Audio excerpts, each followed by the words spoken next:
के जाना मालो भर के संगे मिलके ले लेनी हगे माई के बेटा के जाना मालो भर के संगे मिलके ले लेनी गे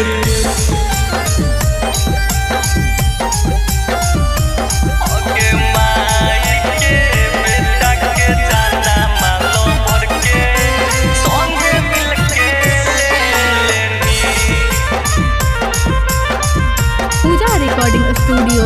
जहानाबाद 15-20 के रखले डिहबा के अंदर पार्टी मनावे गेनी पी के बलंदर गे सुन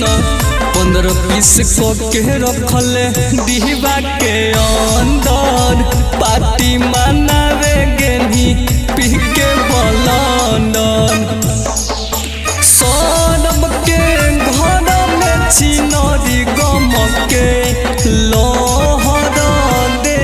देनी हगे माई के बेटा के जाना मालो भर के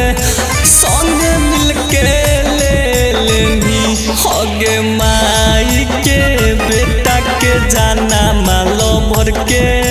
संगे मिलके ले लेनी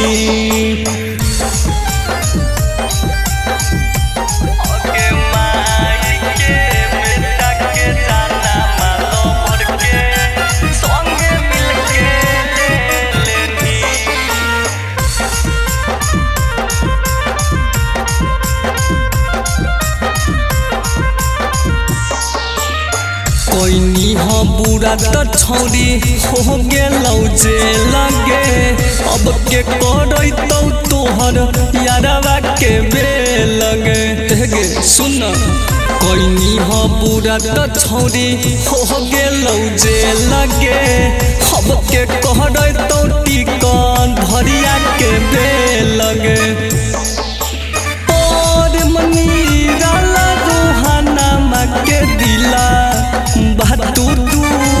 खेनी गे हगे माई के बेटा के जाना मालो भर के